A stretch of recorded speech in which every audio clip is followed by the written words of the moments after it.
Y este 24 de febrero se cumplen 4 años del inicio de la invasión rusa a Ucrania, un conflicto que se ha generado en el corazón de Europa y que sigue tensionando el escenario internacional. Pese a que el presidente Donald Trump prometió poner fin a la guerra, sus intentos de negociación no han logrado destrabar las conversaciones. Queremos analizar el estado actual de este conflicto y para eso estamos en contacto con Guido Larsson, analista internacional y académico de la Facultad de Gobierno de la Universidad del Desarrollo. Guido, ¿cómo estás? Buenos días. Buenos días, Valentina. Gracias por invitarme a conversar contigo. A ver, gracias a usted por el contacto, pero lo primero es un balance. ¿En qué está el conflicto entre Rusia y Ucrania 4 años después? Entendemos que aquí hay conversaciones de paz que se mantienen. Europa está un poco excluido, pero en el conflicto en sí, ¿en qué situación está?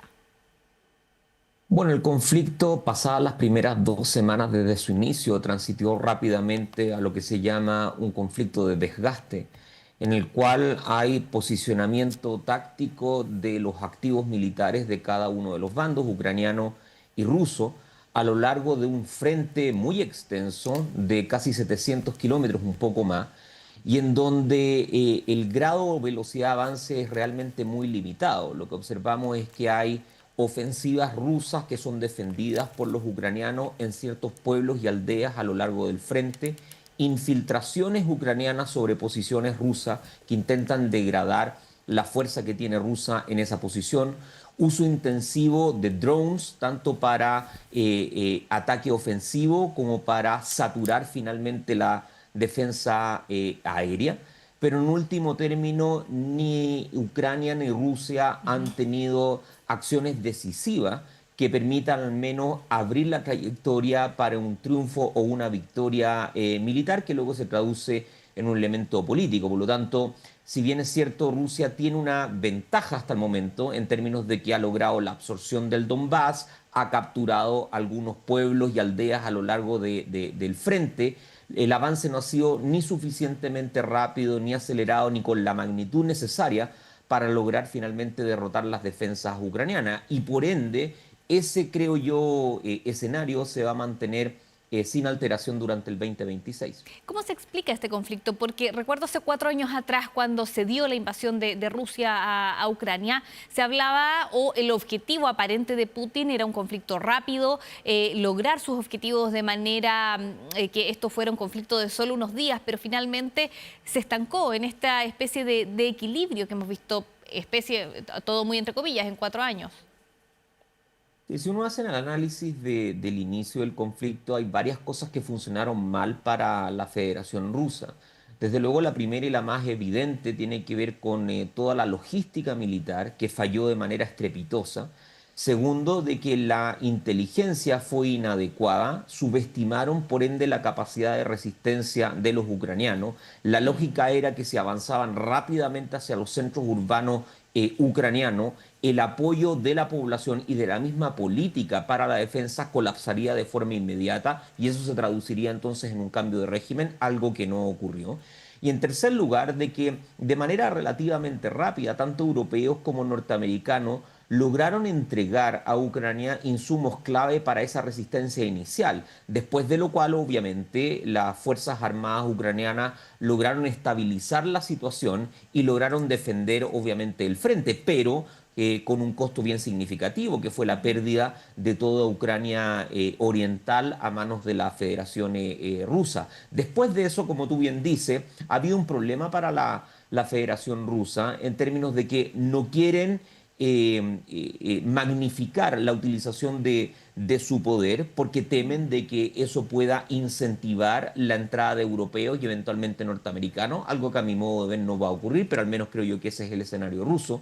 Y por otro lado, desde el punto de vista ucraniano, si bien han demandado durante años la presencia más activa, no solamente de apoyo militar o apoyo económico de europeos y norteamericanos, sino que eventualmente apoyo militar, eso no se ha conseguido. Entonces, tenemos una gran potencia, la Federación Rusa, que se ha inhibido en términos de su capacidad total desde el punto de vista militar, y tenemos a Ucrania que mantiene una defensa férrea usando tácticas de orden asimétrico, pero que no logra obtener victorias decisivas en el campo de batalla porque no tiene ni los medios ni los recursos, ni la cantidad finalmente de activos que es necesario para lograr esa victoria decisiva.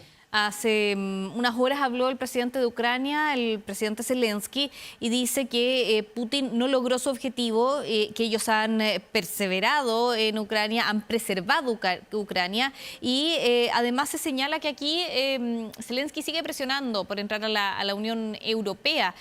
También, ¿cómo analizas la figura de Volodymyr Zelensky, que ha tenido este liderazgo, esta cara visible de la parte ucraniana? Mira, yo creo que ha sido oscilante. Ciertamente uno diría el primero o el segundo año fue una figura de mucha relevancia comunicacional, política, logró aunar y homogeneizar a una población que estaba siendo invadida y generó vínculos con los europeos y con los norteamericanos que desde el punto de vista de él suponían un primer paso para construir una defensa más homogénea y una defensa de mayor magnitud respecto de los recursos que tenían los propios ucranianos. Después de eso se ha caído en algunos problemas. Hay mucha información, por ejemplo, de que algunos de los recursos no han ido a dar a las unidades que corresponden. Ha habido casos de corrupción. Ha habido, naturalmente, y esto es lo más conocido, lo más visible, esta distancia con el presidente norteamericano. Es conocido, por ejemplo, o recordado lo que ocurrió a comienzos del año 2025, en esta humillación pública que hace Donald Trump sobre Zelensky en la misma oficina oval.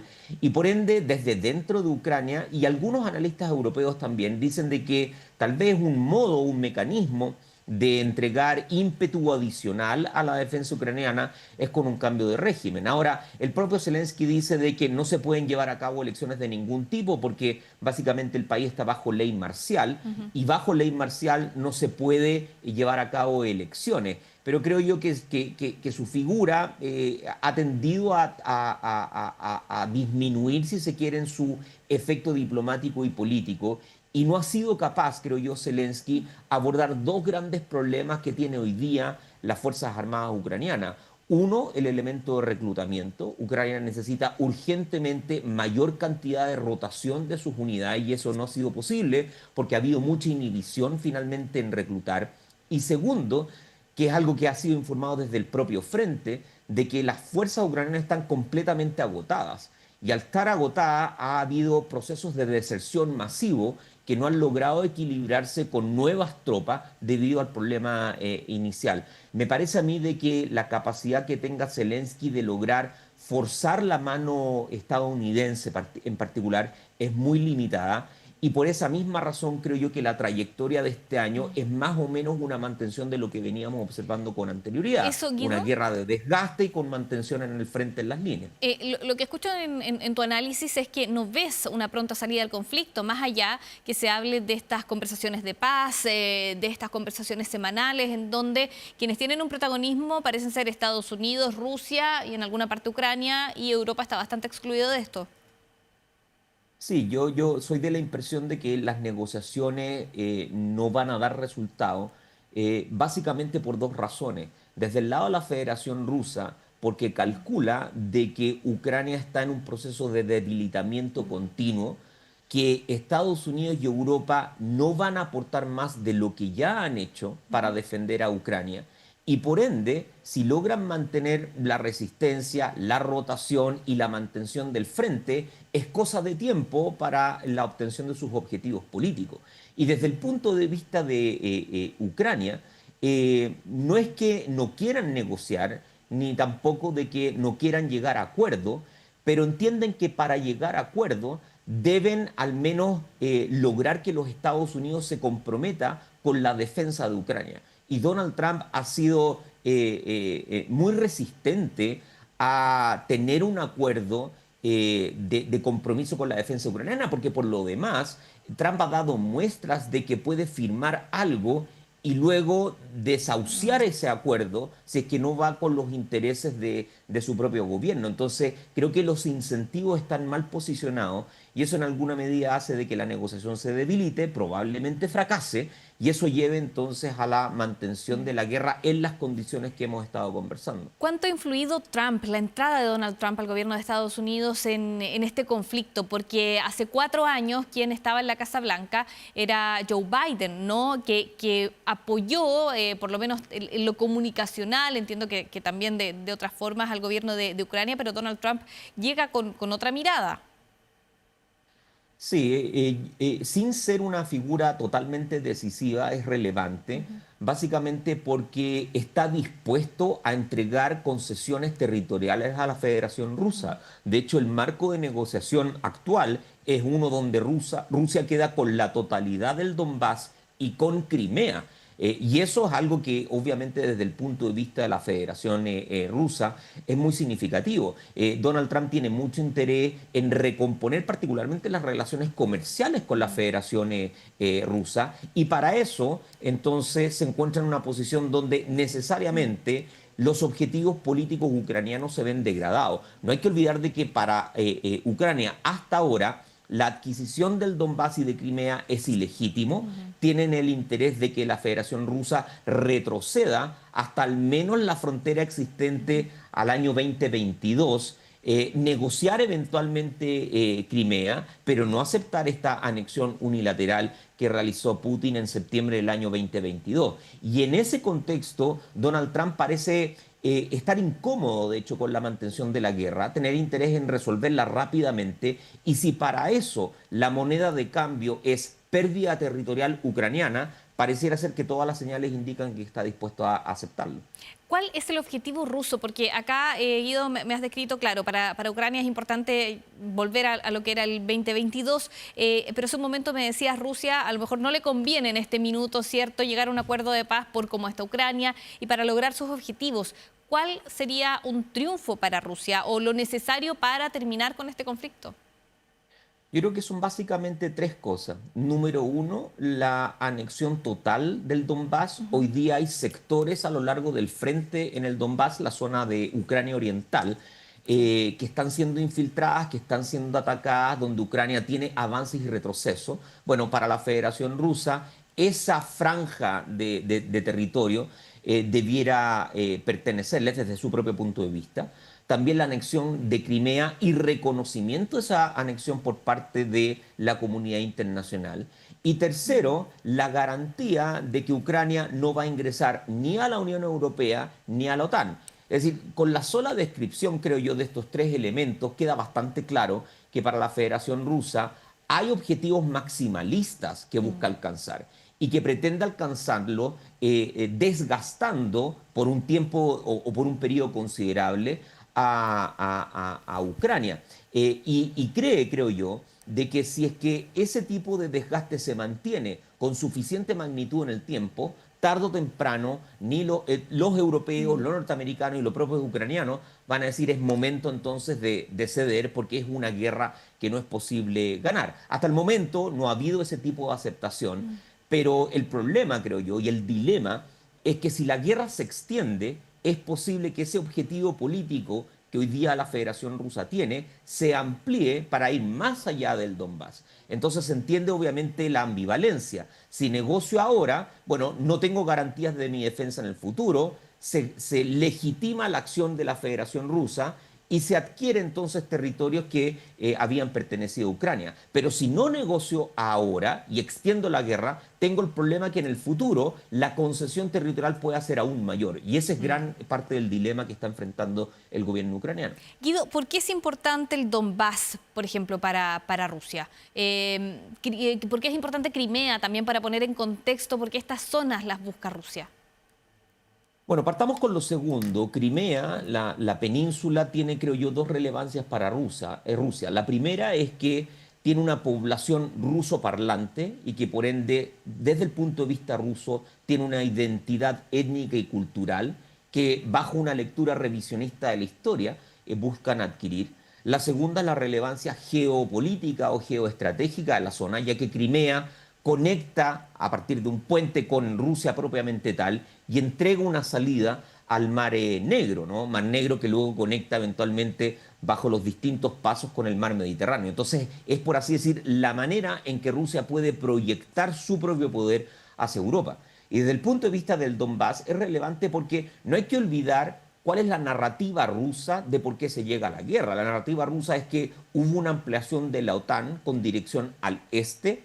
Esa ampliación literalmente llegó a las fronteras de la esfera de influencia rusa y ellos creen que el Donbass sirve, por así decir, como un colchón de protección para esta alianza europea-estadounidense que en el futuro pueden amenazar la integridad territorial rusa. Por lo tanto, desde el punto de vista estratégico, es un territorio clave. Distinta, obviamente, es la discusión sobre legitimidad o no legitimidad, soberanía, historia, pero creo yo que desde el foco de la pura estrategia de la geopolítica sirven como un colchón para posibles penetraciones o pretensiones europeas o incluso estadounidenses. Sí, Guido, estamos acá con imágenes directas desde Kiev, en esta, bueno, aquí mañana, ¿no? De 24 de febrero, cuando se dio esta invasión. Ucrania, perdón, que recibe además a los líderes europeos. Van hoy a conmemorar estos 4 años, a decir Europa está acá, pero ¿será posible que Ucrania, por ejemplo, entre en la Unión Europea, siendo que esa es una línea roja para Putin? La Unión Europea, la OTAN... ¿Qué salida le ves tú a esto, más allá de este simbolismo de ir en apoyo a Zelensky, pero finalmente la burocracia de Bruselas parece que no permite la entrada? No sé si es la burocracia o también un entendimiento de esta línea roja de Putin. Claro, yo creo que tú lo dijiste muy bien, es simbolismo que puede ser relevante, Ucrania se puede sentir acompañada, la opinión pública ucraniana también observa de que los líderes europeos no la han dejado sola, pero yo veo realmente muy improbable de que Ucrania pueda entrar a la OTAN o entrar a la Unión Europea. Lo de la OTAN es bastante claro, ese artículo quinto de la OTAN manifiesta de que un ataque contra un miembro de la OTAN se entiende como un ataque contra todos los miembros de la OTAN. Y si hay algo que los europeos no quieren tener, es una guerra con participación activa de los miembros de la OTAN. Y con la Unión Europea, bueno, se entiende un poco lo mismo. Hay algunos acuerdos de seguridad mutua de la propia Unión Europea, hay compromisos financieros, económicos, incluso migratorios, ojo, elemento también muy relevante para la Europa actual, que creo yo que los líderes europeos no buscan en este momento. Entonces, si bien es cierto, Ucrania seguirá presionando y solicitando su ingreso, creo yo que desde el punto de vista europeo calculan que los costos son demasiado significativos para permitir esa entrada, porque primero no quieren ampliar el teatro de guerra que hoy día se encuentra contenido en Ucrania más allá de Ucrania, y segundo porque también entienden de que la Federación Rusa ha sido bastante clara que eso elevaría finalmente los riesgos transitando a cuestiones de las cuales obviamente nadie quiere discutir. Y para que quede bastante claro, estoy pensando en, por ejemplo, uso táctico nuclear o incluso movilización masiva de la Federación Rusa para evitar precisamente ese escenario. Entonces, creo yo que al menos hoy en día es inviable la membresía de Ucrania o a la Unión Europea o a la Organización del Tratado del Atlántico Norte, OTAN. En un conflicto que se ha extendido por 4 años. Guido Larsson, muchas gracias por ayudarnos a entender en qué está este conflicto, también las perspectivas luego de 4 años de guerra, de la invasión de Rusia a Ucrania. Muchas gracias, Guido Larsson, analista internacional y académico de la Facultad de Gobierno de la Universidad del Desarrollo. Que estén muy bien, muy buen día. Buenos días.